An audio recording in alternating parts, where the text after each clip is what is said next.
This is the Business Owners IT Podcast with Anthony Gerasch and Ryan Carter, where tomorrow's technology meets today's conversations. Hi, I'm Tony Gerasch. And I'm Ryan Carter, and this is the Business Owners IT Podcast. A podcast where we discuss tips, tricks, and solutions for business owners involving all things tech.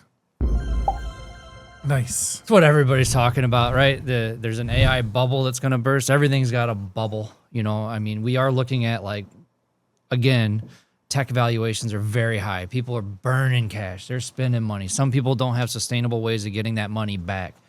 It's crazy, but I feel like there may not be a bubble. What do you think, Tony? Well, guys, you know, I lived through the dot-com bubble. I mean, I had, I started in 1997, and the internet, the internet was you got mail, right?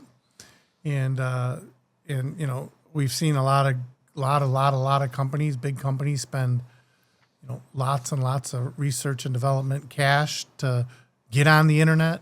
All big companies did it, right? And they spend so much money and they didn't get returns. And so do I think the AI could pop again? And is that why they're talking about it? Is that why, you hear it on the news and you read about it, that there's going to be an AI bubble? And, there's a housing bubble. There's all these things, right? It's because we kind of lived through it. There's history, right? Mm-hmm. So, and my biggest example is, and I'm sorry I didn't, but, I never bought Amazon stock back then. I used to laugh. How could you guys invest so much money in a stock that didn't make anything or didn't sell anything? They were basically, they were selling other people's stuff. That was what Amazon did, right? You could open up an Amazon store and sell other people's stuff. I'm sorry that I didn't do it, right? Today, I wish I would have. You were like, right? But I'm like, nerds. there ain't no way that I'm going to take my hard-earned cash and put it in there. Well, it's the same thing with AI, right? So you got some big leaders, right? You got the Chat GPT and you got Elon's Grok or whatever, however you say it. And you got all these things that are happening. People are investing lots and lots of money in this. And then there's even some smaller startups that are investing a lot of money, but they're not making any money. So how do you choose if you're going to be, if you have a company that's, a public company, which one do you choose? And you look at them, they're not making any money. Yeah. I mean, but all that money's going into NVIDIA's pocket from what I'm looking at. Their stock is going nuts. But people are now pulling away money out of their stock to maybe invest in other AI ventures. I'm not 100%. But I have to ask you, so I'm looking at my piece of paper here, and I think the AI, the .com burst in 2000? Yeah, it was right after, so 2000, 2001. I mean, that's when people just started, when I look back, that's when business owners said, we're not spending any more money on this .com thing. We're going to go back to the way we used to do business, and they just took huge write-offs and then moved on. So what did that mean for you? You started this company in 97. What were we at Unique Computing Solutions in 2000 doing as people are peeling away from the .com? Well, piece? yeah. So at that time, I was actually programming to get through the year 2000 because, all the nuclear reactors and all the power grids and all the gas and everything was, we're going to be in the dark and nothing's going to work. And, all this stuff was going on. So, I wasn't in a big .com phase at that point. We were, programming to get through to the year 2000. We programmed until about 2002, because after doing all the program for the year 2000 changes, right, there's still stuff that didn't work. So, but at that time, everybody wanted a website. I will say that we had web developers. It's the same way today. Everybody wants a website, but nobody wants to put any time into it. That's why we don't have web developers anymore. Because, hey, I want a website. I want to sell on here. But when you got to that, they never wanted to put any time in it. So we really didn't follow that .com stuff. Now, I will say I worked with some big companies that were on the .com because we were programmers and we were trying to take their information from either like an AS400 or a mainframe or something like that and get it to be able to transfer to active server page or a website, right? Back then it was active server page, today it's .net. So, they're basically pulling that information from their internal systems to there. So we did a lot of that type of programming, but we never did the UI, the customer facing part of it. Okay, got it. So the business still flowed, especially because still of the flowed. Y2K. You know what I was doing during Y2K? What? I don't know. I rolled a couple kegs out to the country and probably drank out of some red Solo cups. That was my Y2K. God. I'm sorry. I was 20 years old. I could care less. Well, I can tell you that I worked with some people, some programmers, right? That basically moved out to like Rockford or out there in the country and became self-sufficient because they thought the world was coming to an end. Yeah, That's a good one. Meanwhile, all I cared is I had my generator and some gas. I could get through it. You know what's funny too is like, during that time, all that was, everything seemed fragile. The internet seemed fragile, and it feels like today the internet's feeling a bit fragile. Does it not? Well, you're seeing it, right? You're seeing it being fragile, right? I mean, again, a major outage could cause a company to lose a bunch of customers, right? And we've seen some major outages, right? Especially in the past, like 2 months. Well, in the past year. I mean, don't forget about the CrowdStrike. Oh, yeah. Right? CrowdStrike had a problem, right? Remember that? They couldn't fly. I mean, and yeah, it took days to get them back up and running, but that was just a little bad software. Yeah. But now you had Cloudflare flare down, right? Yep, And that was a few days ago. A couple days ago. I don't know when this is going to publish, but a couple days ago, right? And then you had Azure down, or Microsoft was down. You had AWS down, right? And I mean, it's pretty fragile. I mean, all it takes is for somebody just to press the wrong button, and boom. Yeah, it feels like, I mean, I've seen them out there, like different pictures on the internet and stuff. I don't know who to give credit to for some of these, but it's like a house of cards, it's just like the bottom piece. That one little piece could fall out and the whole foundation falls apart because we've put so much into companies like Microsoft or Amazon or now at Cloudflare because they're running a lot of DNS queries and stuff like that through them. It's just like, It's like it's dominoes, crazy, right? It's like dominoes, and you could see it, right? Because when they do go down, they start at one place, right? They start like on the East Coast or the West Coast or whatever. It's like a domino. One goes down, the next one goes down.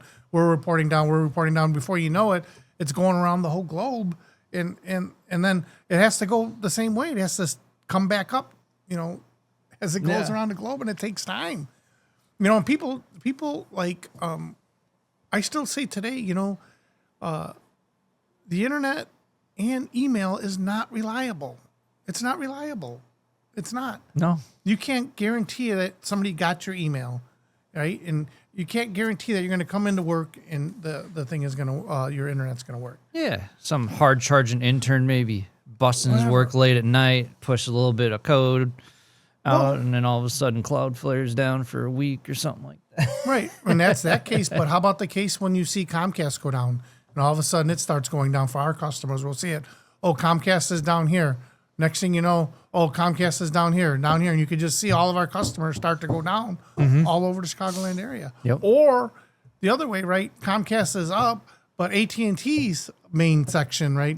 The main hub is down. Yeah. So now all of a sudden you can't talk to Europe, right? You can't talk to other places, right?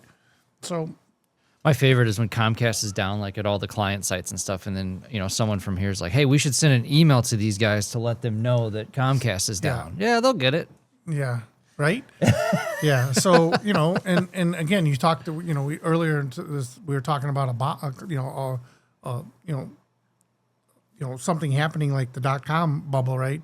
I mean, if a company like AT&T, or AT&T is pretty big, but a company like Comcast and the rest of them, I mean, if they go down for a week, I mean, people are going to be like, we got to find something else. We're not, they're going to lose customers.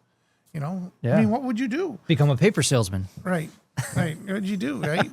So and most of our customers Typewriter today, salesman. most of our customers today have redundant internet. They can't be without it. No. They can't be without it. Even if it's dirt slow, they don't care. Their backup, they have to have it. Mm-hmm. I agree with that. I mean, you see how fast we get calls when something's down. Yeah. Yeah. And, email's important, and all these things that people are doing, Salesforce and, Paylocity for paychecks. I mean, there's all these things are on the web, right? QuickBooks is online, all of this stuff. Maybe companies should think about keeping some things inside and then also having some things on the web.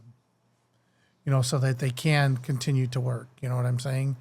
So they can continue, especially big companies, where they can continue to be able to do, their CAD drawings that are engineering and stuff, and and have both ways, right? Not just everything on the web. Yep. Or in the cloud. So I do have to ask business owners out there, where were you during Y2K? You should put a comment down there and let us know. Or is it a bubble? Is this an AI bubble? What are you feeling? That's fun stuff. Yeah, I think we'll have to see. I think it's going to be like anything else. There's going to be some key players. Yeah. Right? So you're going to see you're going to see, you see a whole bunch of online stores. You see a whole bunch of AI, websites or content or whatever producers, right? At some point, there's going to be, some key, some key companies that are going to go. And, it's the same thing when you think about the internet and, how fragile it is. Just think, nobody ever thought Sears, Montgomery Ward's, Service Merchandise, all of those old companies that used to have these huge catalogs. The internet's just a huge freaking catalog is all it is, right? You used to do mail order. Now the catalog's online. So some of these companies, that have it today may not be around tomorrow. Oh, yeah. Google. I mean, I don't even use Google anymore, to be honest with you. You know what? I use AI to do it, it's because then I don't get advertisement. That's all it is advertising. Right. So like Google, I get all advertisement. But just think now, and I'm kind of going off on how fragile the internet is, but if I want to search for something these days, I use ChatGPT and I say, hey, could you tell me the 5 best backpacks? I was actually looking for a backpack, and it just put them all up, and guess what? No advertisement. I got what I needed to know. I'm not getting advertised, and you can buy it. And those are the things, right? Those, that's a good use of AI, right? Oh, hold on, folks. Stay in your seats. Stay in your seats. So, did you find a backpack? It was for Nick. I did. Wait. Hold on. Was that a Christmas gift? Do we need to put this episode out past Christmas? No. Somehow he's in Alaska and he broke his backpack, so he thinks his dad should buy him a backpack. But actually, Unique bought him a backpack, but because I couldn't take it, it was $99. He was sounding me like he hounds him for lunch, but I lost my train of thought on that. But just think, I'm not saying Google's going to go away, but what happens if I can pay ChatGPT $20 a month and I don't get advertised and I get what I want? I mean, sometimes you could be looking for stuff that's personal too. Like, let's say you're looking for some personal hygiene stuff, right? And use ChatGPT. It's not going to all of a sudden, be advertising to you. And some of the worst things that get advertising is like Viagra, or if you're looking for, sleep medicine or anything like anything personal, like they think that you're going to sell, all of a sudden you just get inundated on all your social media and everywhere. This happened to me just recently. Oh, you know what? I looked at something, and I'm getting off topic here. It's fine. But it's pretty funny. I looked at something that it's a coaster that you can mix your drinks. Right? So it's hold on. Go further. So please. What you can do is you have your phone. This is a good thing. You have your phone, right? And it plugs into this or Wi-Fi or Bluetooth, whatever. It's talking to this coaster, and you say you want to make this drink, and it tells you what to put in, and it measures it, and it goes around in a circle, and you measure, and then you have the perfect drink instead of using the thing. And it's really cool. And I looked at one thing, and then next thing you know, like I'm like hitting the X. No, I don't want to see this anymore. No, I don't want to see this anymore. No, I don't want to see this anymore. I can sell you a spoon, man. Right. I have all the stuff. Ask my wife. But you get what I'm saying. So we got off topic here, but again, we're using the internet. Like, you can use the freaking internet to make a drink, and it'll actually, weigh in. But what happens if that little thing that's talking out to the internet that you're making your drink, there's no internet, then it's useless. So it's, it is. So yep. A little bit off topic, but it's pretty funny. That's pretty good. I like it. I like good it. story. I do not have really a tip of the week on this, I guess. Watch your stocks if you have stocks, but otherwise, I think we're good. Yeah. Talk to your advisor about purchases and which ones they think are going to stick around, which ones aren't. There might be the next Amazon there, or the next, eBay or whatever. Oh, I'd love to pick the right one. Just that one time. Just that one time. Good luck. Yeah. All right, everybody. Thanks for joining the Business Owners IT Podcast. Sorry we got off on tangent here, but it makes for a good time. Yes, sir. See you in 2 weeks. Unique Computing Solutions. Your IT challenges solved.